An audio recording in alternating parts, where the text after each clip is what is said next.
नमस्कार, आप देख रहे हैं खबर एक्सप्रेस। चलिए जानते हैं आज की 10 बड़ी खबरें। भारत पाकिस्तान अब मिलजुल कर रहेंगे, ट्रम्प। अमेरिकी राष्ट्रपति डोनाल्ड ट्रम्प ने सोमवार को कहा कि भारत और पाकिस्तान अब मिलजुल कर रहेंगे।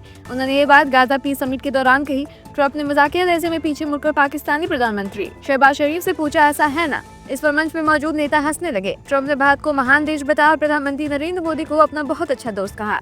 ट्रम्प ने टाइम मैगजीन की तस्वीर पर जताई नाराजगी। अमेरिकी राष्ट्रपति डोनाल्ड ट्रम्प ने टाइम मैगजीन की कवर पर लगी अपनी तस्वीर को लेकर नाराजगी जताई है। ट्रम्प ने कहा कि यह अब तक की सबसे खराब तस्वीर है। उन्होंने सोशल मीडिया पर लिखा कि टाइम ने उनके बारे में अच्छा लेख लिखा है, लेकिन बहुत खराब फोटो लगाई है। ट्रम्प ने कहा कि तस्वीर में मेरे बाल गायब कर दिए गए हैं और सिर पर एक अजीब सी चीज रख दी गई है जो छोटी सी ताज जैसी दिखती है। ये बहुत अजीब है। उन्होंने आगे कहा कि उन्हें नीचे वाले एंगल से ली गई तस्वीरें पसंद नहीं है और ये तस्वीर बेहद खराब है, इसलिए इस पर बात करना जरूरी है ताकि लोग जान सके कि वे क्या कर रहे हैं। वृंदावन में प्रेमानंद महाराज से मिले धीरेन्द्र कृष्ण शास्त्री। बागेश्वर धाम के पीठाधीश्वर पंडित धीरेन्द्र कृष्ण शास्त्री मंगलवार सुबह वृंदावन पहुंचे और प्रेमानंद महाराज से मुलाकात की। धीरेन्द्र शास्त्री ने उनका हालचाल जाना, आशीर्वाद लिया। उन्हें सनातन हिंदू एकता पद यात्रा के लिए भी आमंत्रित किया। जैसलमेर में चलती बस में भीषण आग, 20 की मौत। राजस्थान के जैसलमेर में मंगलवार दोपहर 3:30 बजे जोधपुर हाईवे पर एक एसी स्लीपर बस में अचानक आग लग गई। इस दर्दनाक हादसे में 20 यात्रियों की जिंदा जलकर मौत हो गई है। हादसे में 2 बच्चे और 4 महिला समेत 15 लोग गंभीर रूप से झुलस गए हैं, जिन्हें जोधपुर रेफर किया गया है। WHO ने 3 कप सिरप पर जारी की चेतावनी। WHO ने स्टेशन फार्मास्यूटिकल की कोल्ड ड्रिप, रेडनेक्स फार्मास्यूटिकल की रेस्पिफ्रेस्ट्रिया और सेफ फार्मा की रिलाइफ कप सिरप को खतरनाक बताया है। रिपोर्ट के मुताबिक सिरप से जानलेवा बीमारियां हो सकती हैं। कोल्ड ड्रिप सिरप से MP में अब तक 25 बच्चों की मौत हो चुकी है। इनमें जहरीला केमिकल DEG तय सीमा से 500 गुना ज्यादा मिला। WHO ने सभी देशों को इन दवाइयों की जानकारी देने को कहा है और अगर आपके घर में भी ये 3 सिरप मौजूद है तो इसे तुरंत सेक दें।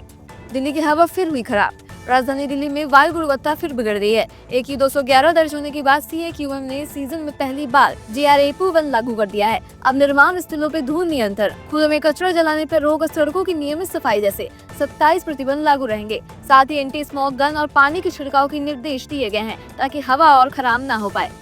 बिहार चुनाव से पहले महागठबंधन में सीटों की खींचतान तेज। बिहार विधानसभा चुनाव को लेकर कांग्रेस ने साफ कहा है कि वो महागठबंधन में सीटों पर कोई समझौता नहीं करेगी। RJD और कांग्रेस के बीच सीट बंटवारे को लेकर अब भी खींचतान जारी है। इसी बीच तेजस्वी यादव दिल्ली में राहुल गांधी और खड़गे से बिना मिले ही पटना लौट गए।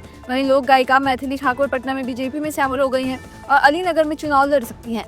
बिहार की 243 विधानसभा सीटों पर 2 चरणों में 6 और 11 नवंबर को वोटिंग होगी, जबकि नतीजे 14 नवंबर को आएंगे। भारत ने वेस्टइंडीज को हराकर टेस्ट सीरीज में किया कब्जा।